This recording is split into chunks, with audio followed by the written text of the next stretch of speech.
여러분 살면서 이런 말 해보신 적 없으신가요? 야, 꼭 진짜 너니까 얘기해 주는 거야. 꼭 너만 알아야 돼. 야, 그 사람 말이야. 야, 알고 보니까 와, 너 알았었니? 야, 몰랐구나. 사실 말이다. 그 딸이 와, 그 아빠가 여러분 이러고 누군가에게 이렇게 내가 말을 하고 있는 자신을 여러분이 목격한 경우가 저는 많을 거라고 생각해요. 이렇게 말하는 걸 우리가 험담이라고 합니다.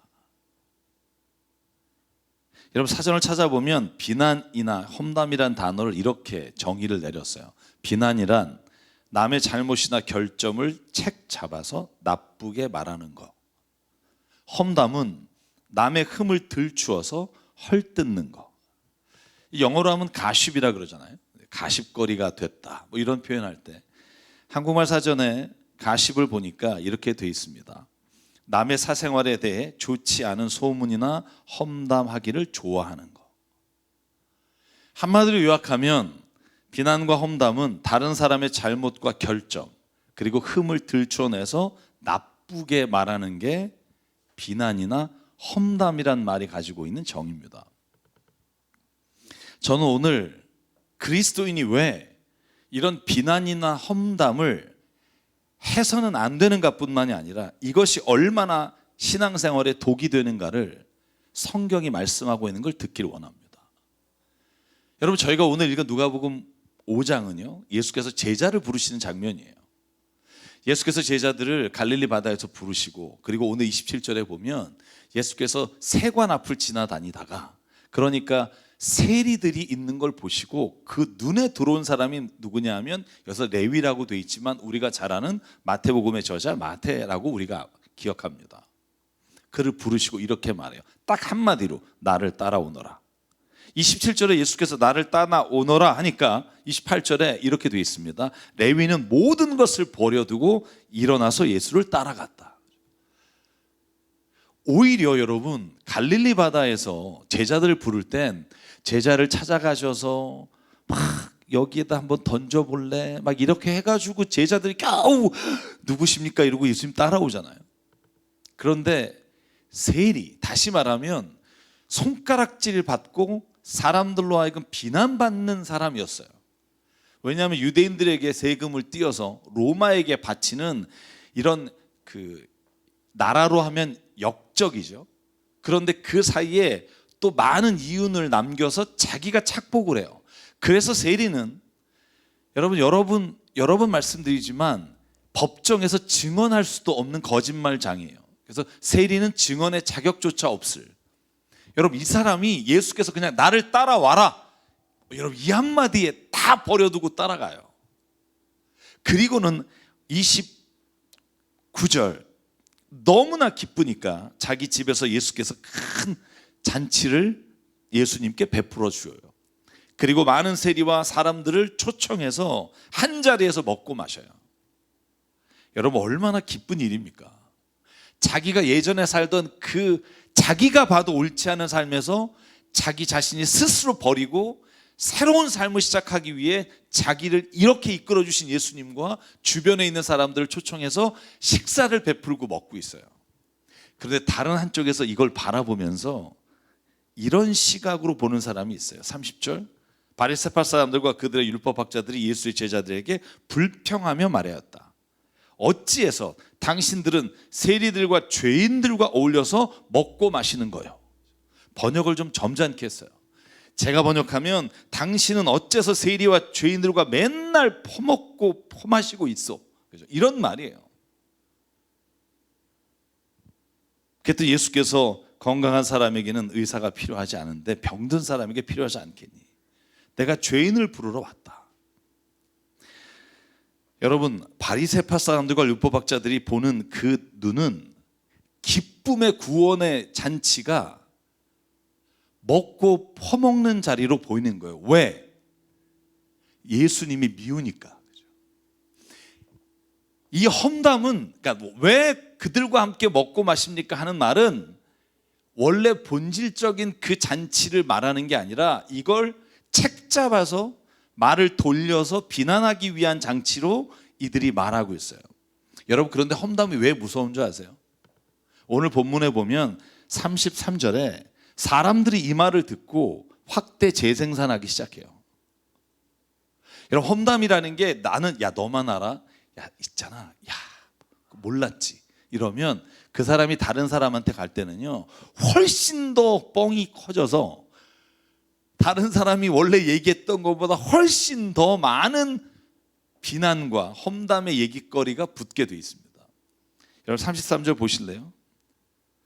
같이 한번 읽을까요? 어떻게 됐는지 시작. 사람들이 예수께 말하였다.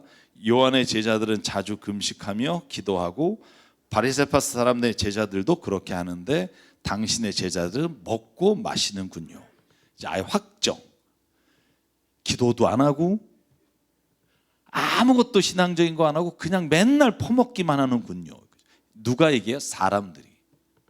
바리새파와 율법학자들이 예수를 향해서 없는 말을 지어낸 게 사람들은 이제 확신이 돼서 다른 어떤 세례 요한이나 바리새파 사람들과 비교해서 예수를 이제 그런 사람, 예수를 따라다니는 사람은 그런 사람이라고 규정해 버려요. 이게 무서운 거예요. 여러분 혹시 영화 다우트라는 영화를 보셨나요? 다우트라는 영화 2008년도에 개봉한 영화인데 저는 이 영화를 보면서 진짜 많은 것을 생각하고 회개하고 지금도 여러 가지 신앙생활에서 본질을 생각해 봐요. 여러분 이 영화는요 1964년 브롱크스의 성 니콜라스 성당에 있었던 플립 신부 여러분 오른쪽에 저희가 보기에 오른쪽 맞죠? 오른쪽에 있는 분 여러분 유명한 그 호프만이란 배우고요. 그 성당에 수녀가 있는데 알로이시스라고 하는 메릴 스트립이 주연한 이 알로이시스라고 수녀가 그 성 니콜라스 학교의 교장이에요. 근데 이 플립 신부는 굉장히 좀 자유로운 분이에요. 너무 엄격하지 않고 정말 자유롭게 주님을 만나는 것을 소개하는 스타일이고 이런 알로이시스는 학교에서 볼펜도 사용하지 말고 연필로 쓰지 않으면 그 자리에서 때리고 설탕을 먹는 사람들은 벌 주고 이런 아주 엄격한 교장인데 신부가 마음에 안 드는 거예요. 여러분 그런 와중에 이 성 니콜라스 학교에 영국 1964년이에요. 배경이 흑인이 사람 대접 못 받던 시절이잖아요. 그때 이 학교에 로널드라고 하는 흑인 아이가 남자아이가 첫 흑인으로서 이 학교에 입학을 해요. 그러니까 얼마나 차별당하겠어요. 얼마나 백인 아이들에게 이지매를 당하겠어요. 여러분 그러니까 이 플린 신부가 그 아이를 특별하게 잘 대해줘요. 근데 이 수녀는요 이 신부가 그 흑인 아이를 성추행하고 있다는 확신을 가져요. 아무 증거도 없어요. 저 신부가 원래 저렇게 자유로우니까 분명히 이 아이를 자기 방에 데려가는 건 성추행하려고 하는 거다. 그러고 보니까 허그하는 것도 왠지 그냥 허그가 아니에요. 막 손가락을 만지는 이렇게 비비는 것 같고 분노를 해요. 막 혼자서. 저런 인간이 신부라니 그러면서 이 도널드라고 하는 흑인 애가 어린 아이들이 왜 성당에서는 그 신부님들이 하는 일에 참여하는 애들 있잖아요. 그래서 사제실에 들어가서 포도주를 몰래 마셨는데 그걸 본 신부님이 그 아이를 들키지 않게 해주려고 도와주는 걸 술을 먹여서 성폭행하려고 한다고 확신을 들어서 수녀들에게 다 말하고 다니는 거예요. 여러분 제가 여러분이 영화를 볼 것 같아서 마지막 얘기를 안 할게요. 근데 그 영화의 한 장면에 이런 내용이 나와요. 이 신부가 고해생사를 받고 있는데 한 여인이 찾아와서 이렇게 물어요. 험담이 죄입니까? 그러니까 신부가 이렇게 말해요. 그렇습니다. 당신은 죄를 저지른 겁니다. 집으로 돌아가서 벼개를 들고 옥상으로 올라가십시오. 그리고 칼로 베개를 찢은 후에 다시 저를 찾아오십시오. 그래서 지금 사진에 보는 것처럼 그 여인이 옥상에 올라가서 칼로 베개를 뜯었더니 그 안에 있는 모든 깃털이 다 바람에 흩날려서 퍼져버린 거예요. 허망한 여인이 그걸 바라보고 있어요. 그리고 다시 신부에게 돌아와요. 그러자 신부가 묻습니다. 칼로 베개를 찢었습니까? 네, 신부님. 어떻게 되던가요? 깃털이 다 날려버려서 온 사방에 다 흩뿌려졌습니다. 그때 신부가 말합니다. 아, 그렇군요. 그럼 이제 다시 가셔서 바람에 날아간 깃털을 모두 담아 오십시오. 그랬더니 그 여인이 이렇게 말합니다. 신부님, 그건 불가능합니다. 깃털이 어디로 날아가 버렸는지 바람에 다 날아간 걸 어떻게 모아옵니까? 그때 신부가 이렇게 말해요. 자기가 듣고 있는 이 험담을 생각하면서 말하겠죠. 남에 대한 험담도 그와 같습니다. 당신이 그걸 흩날릴 때는 그것이 여기서 끝날 거라고 생각하지만 내 입에서 나간 그 말은 다시는 주워 담을 수가 없습니다. 결국 이 영화는요, 어떤 게 진실인지는 보여주지 않지만 우리에게 남을 의심하고 그것으로 인해 일어난 험담이 얼마나 비극적인 관계를 파괴하며 사람과 사람 사이에 모든 것들이 깨지게 만들지는지를 너무나 잘 보여줍니다. 여러분, 우리가 쉽게 험담한다고 해서 남에 대해서 뒷말한다고 해서 감옥 가거나 범법자가 되지 않아요. 그런데 그걸 통해 정말 많은 사람들은 잠을 못 이루거나 아니면은 비관하거나 자살하는 일이 일어나요. 여러분, 성경에도 이와 같은 험담으로 인해 억울한 일을 당한 사람이 얼마나 많은 줄 아세요? 특별히 창세기 39장에 보면 여러분, 요셉이란 인물이 그 형들에게 배척당해서 이집트로 끌려가서 여러분 보디발 집에 그래도 종으로 들어가서 관리자가 됐잖아요. 얼마나 성실하게 자기 일에 최선을 다하는 사람이었어요. 여러분, 근데 39장 11절에 보면 하루는 요셉이 할 일이 많아서 집에 들어갔는데 그 종들이 집안에 하나도 없었어요. 그런데 보디발의 아내가 요셉의 옷을 붙잡고 나하고 침실로 가자고 요셉을 꼬시자 그가 옷을 벗어두고 뿌리치고 집 밖으로 도망갔어요. 이게 팩트예요. 그런데 그 여인이 그 요셉의 옷을 자기 손에 두고 집안에 있는 종들을 불러다가 14절에 말해요. 이것 좀 봐라. 주인이 우리를 웃음거리로 만들려고 이 히브리 녀석을 데려다 놓았구나. 그가 나를 욕보이려고 달려들게 내가 고함을 질렀더니 그는 내가 고함을 지르는 소리에 옷을 벗고 바깥으로 뛰쳐나갔다. 여러분, 순결의 상징인 옷이 오히려 성폭행을 하려고 했던 도구가 돼버려요. 그걸로 끝나는 게 아니라 오늘 본문에 보면 19절과 20절에 아내 이 말을 들은 보디발이 열받아요. 그리고는 화가 치밀어서 20절 요셉의 주인은 요셉을 잡아다 감옥에 가뒀다. 사랑 여러분, 험담이나 비난하는 것 자체가 어쩌면 우리의 웃음거리나 남에 대해서 뒷말하면서 우리가 서로가 좀 친해지는 어떤 뭐 그런 걸로 하는 경우도 우리가 종종 있잖아요. 근데 저는요, 그와 같은 일이 정말 당하는 사람에게는 얼마나 억울한 일인지를 우리가 볼 수 있어야 저는 신앙생활에 있어서 가장 중요한 것들을 볼 수 있다고 생각해요. 여러분, 얼마 전에 69만 명의 유튜버, 그 유명 유튜버가 간장게장집 혹시 뭐 여러분 보셨는지 모르겠습니다만 무차별 폭로하는 바람에 거짓으로 그게 뭐였냐면 가서 음식을 먹다가 게장에서 밥알이 나왔다고 다 영상을 올린 거예요. 가게 이름하고. 69만 명이에요. 한순간에 그 가게 아무도 오지 않아서 문을 닫았어요. 그리고는 국민청원을 썼어요. 억울하다. 사건의 발단은 그래요. 간장 소스를 더 갖다 달라고 했는데 소스를 더 부으면서 원래 있던 간장게장 그가 먹던 걸 다시 합쳐서 가져왔는데 거기에 밥풀이 있었다고, 남의 먹던 걸 재활용한다고 그렇게 크게 광고를 해버렸습니다. 결국은 가게는 문을 닫았고요. 이 억울함을 호소할 길이 없어. 인터뷰하는 거 보니까 막 진짜 이 분노가, 그래서 이 유튜버가요 사과를 했어요, 방송을. 그러면 뭐합니까? 이미 다 퍼져간 그 소문은 다시 이 가게 아무도 찾아오지 않게 돼버렸다는 거죠. 여러분, 이 험담 때문에 자살한 연예인들이 얼마나 많습니까?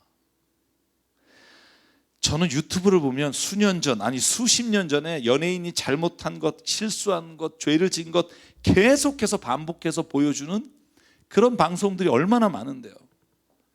여러분, 정말 연예인이 안 된 게 얼마나 다행인가 이런 생각해요.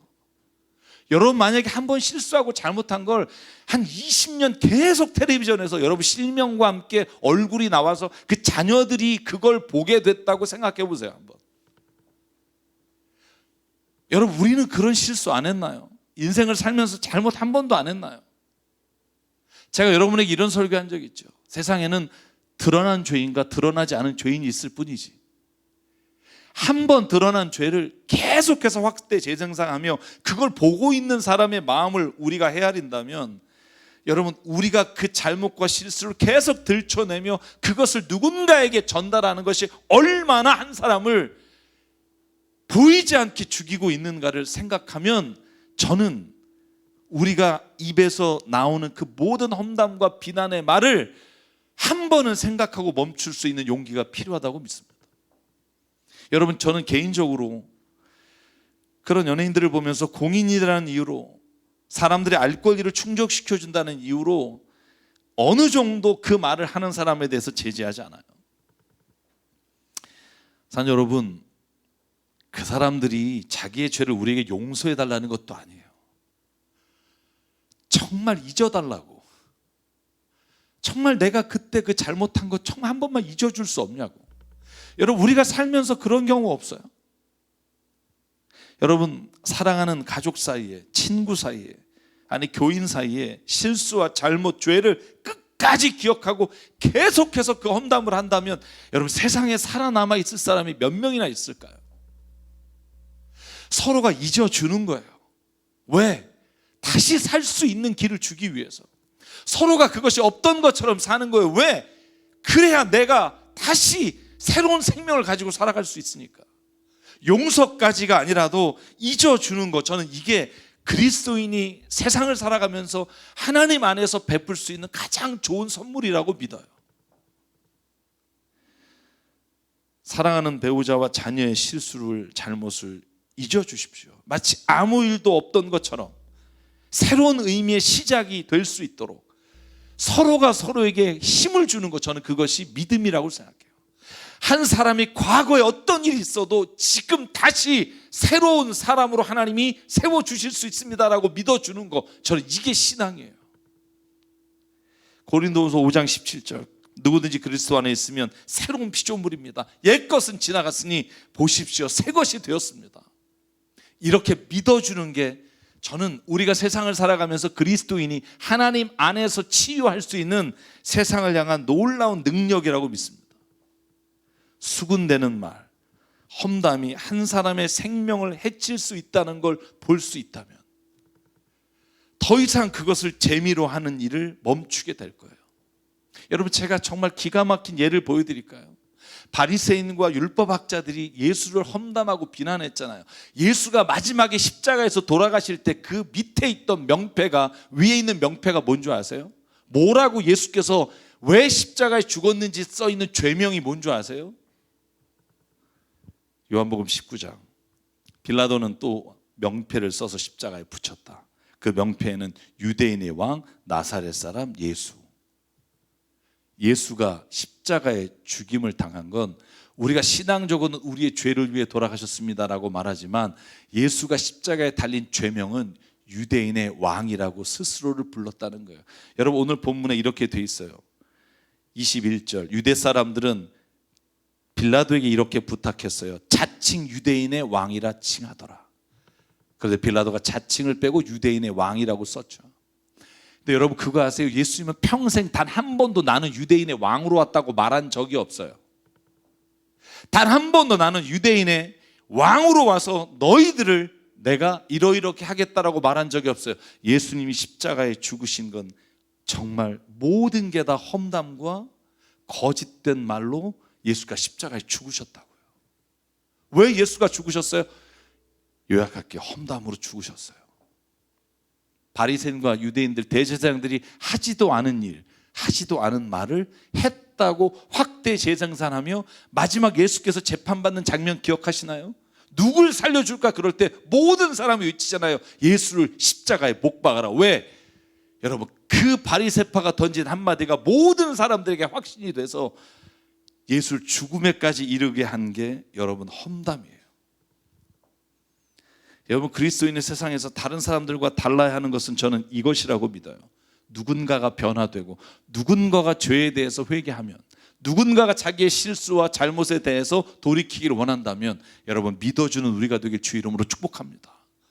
마치 아무것도 없었던 것처럼. 오히려 그럴 때 그 일을 당한 사람이 오히려 마음 안에서 늘 괴로워하며 힘든 과정 가운데도 그 누군가의 말이 힘이 돼서 살아갈 수 있는 용기가 주는 말, 여러분, 그게 저와 여러분이 해야 될 말이라고 믿어요. 여러분, 톨스토이의 인생론이라는 책에 험담, 악담에 대해서 이렇게 써 있습니다.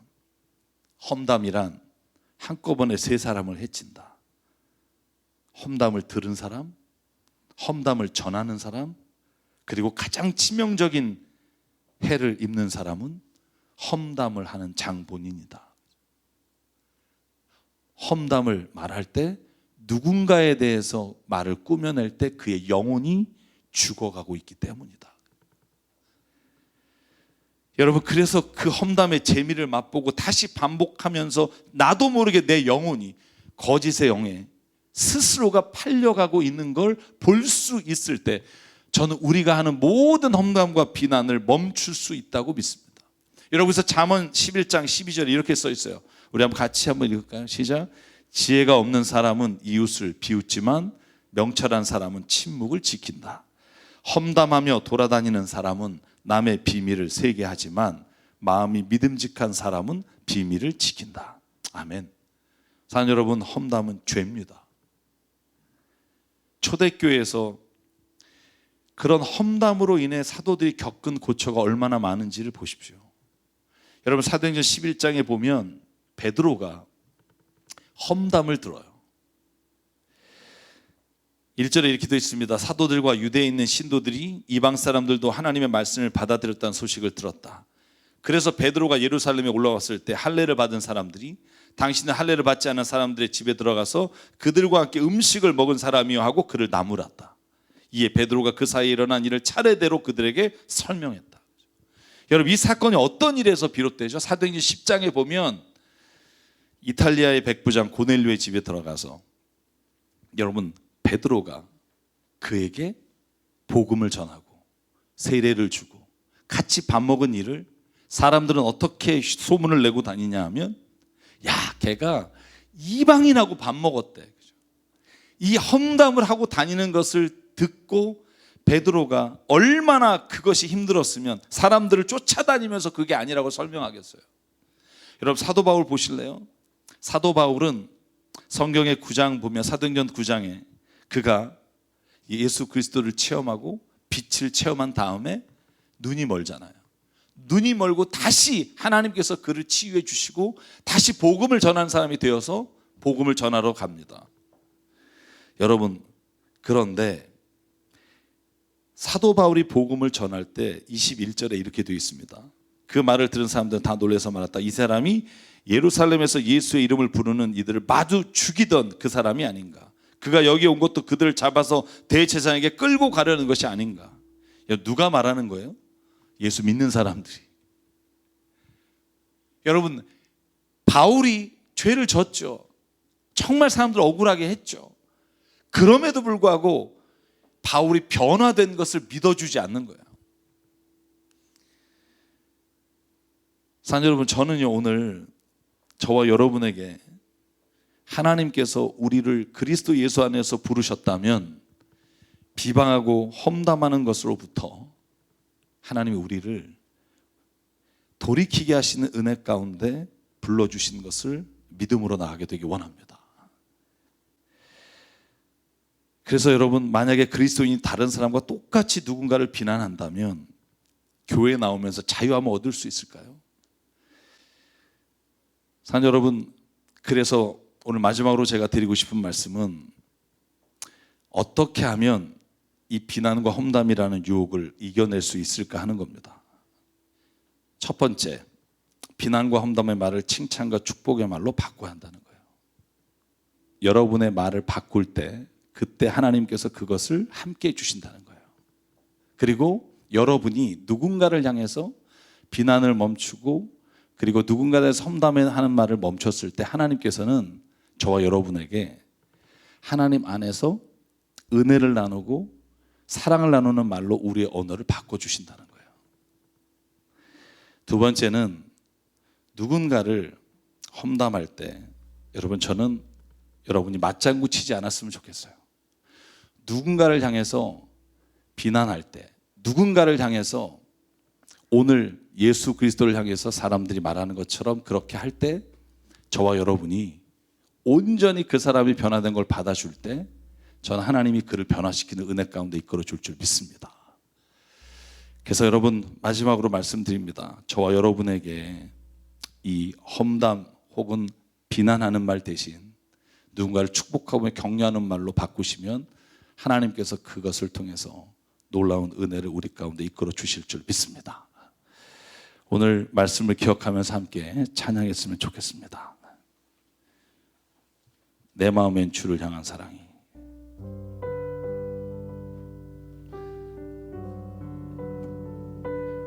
함께 찬양하실 때 하나님 정말 내가 누군가를 향해서 비난하지 않고 오히려 누군가를 축복하는 말을 내가 할 수 있게 도와주십시오. 하나님 안에서 우리가 이 고백으로 함께 찬양하면 좋겠습니다.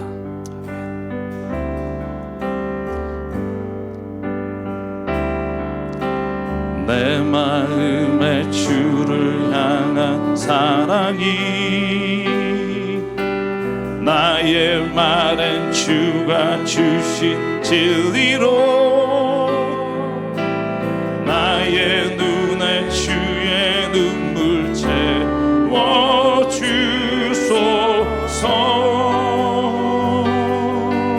아멘. 내 입술에 찬양의 향기가 두 손에는 주를 닮은 섬김이 나의 삶에 주의 흔적 남게 하소서.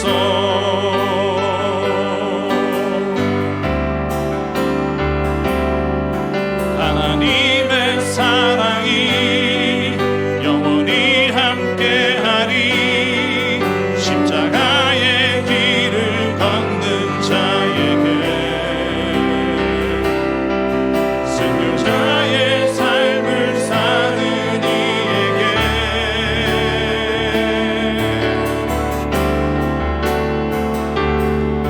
조롱하는 소리와 세상 유혹 속에도 주의 순결한 신부가 되리라. 내 생명 주님께 드리리. 우리 한 번 더 일어나서 찬양할까요?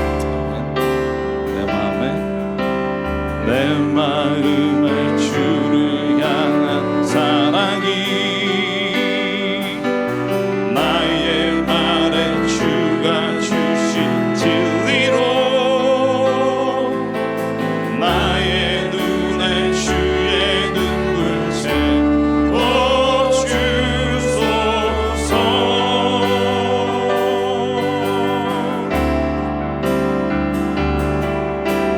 내 입술에 찬양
시간 함께 기도하기 원합니다. 하나님, 오늘도 나에게 찾아오셔서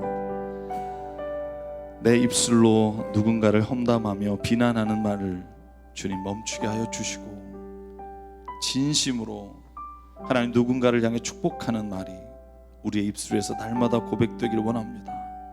하나님 아버지, 간절히 기도하는 것은 우리가 누구를 비난하고 누구를 험담할 때 내 영혼이 다치는 것을 보게 하시고 내 영이 주님에게서부터 멀어지는 것을 바라볼 수 있도록 하나님 은혜 내려 주시옵소서.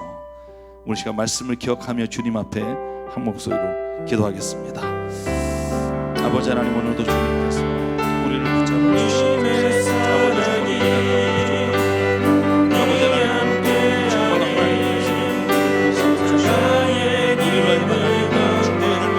축복하는 성령의 증언이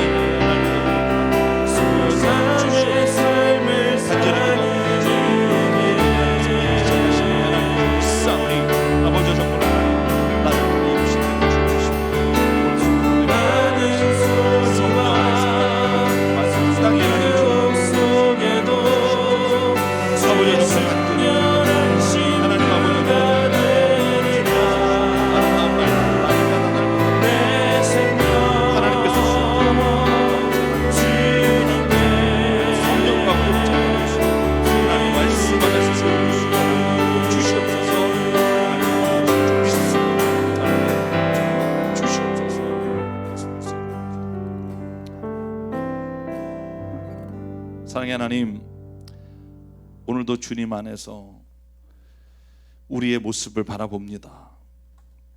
누군가를 험담함으로 혹은 비난함으로 정말로 힘들게 만들었던 우리 자신의 모습을 보게 하여 주시옵소서. 주님, 우리의 입에 늘 감사의 말과 축복의 말과 사랑의 말이 충만하게 하시고, 그래서 하나님, 정말로 우리 안에서 이 일들을 이루어 가실 때 하나님 말씀이 하나님 우리 가운데 정말로 선포되는 것을 바라볼 수 있도록 역사하여 주시옵소서. 주님, 간절히 기도합니다. 오늘도 나 자신이 누군가의 비난과 누군가의 험담으로 인해 어렵고 힘든 시간을 보냈던 것을 기억하게 하시고, 그것이 정말 주님 안에서 옳은 것이 아님을 선언하고 우리의 입술에서 비난과 험담의 말들을 제하여 주시사 하나님 안에서 정말 아름다운 주의 복음의 역사와 믿음의 말과 사랑의 말이 우리의 입술을 통해 증거될 수 있도록 하나님 허락하여 주시옵소서. 주님께 이 시간 간절히 기도하옵는 것은 우리의 가정 안에서 먼저 이 축복의 말이 시작되게 하셔서 하나님 아버지, 서로가 비난을 멈출 때 가정 안에 얼마나 놀라운 주의 역사가 이루어지며 아름다운 소식이 이루어지는지를 하나님 아버지께서 우리가 볼 수 있도록 하여 주시옵소서. 혀로는 하나님을 찬양하기도 하고 한 혀로는 우리가 남을 저주하는 일이 없도록 아버지 하나님, 주께서 우리를 붙잡아 주시고 능력의 손으로 인도해 주시옵소서. 이제는 우리 주 예수 그리스도의 은혜와 하나님 아버지의 무한하신 사랑과 성령님의 감동 감화 충만 교통하심이 오늘 이 시간 우리 입술에서 비난과 험담이 아니라 주의 복음의 말과 축복의 말을 전하기를 소망하는 여기는 한 분 한 분 머리 위에, 그리고 주님이 세우신 새삼교회 위에 지금부터 영원토록 함께 하시기를 간절히 축원하옵나이다. 아멘.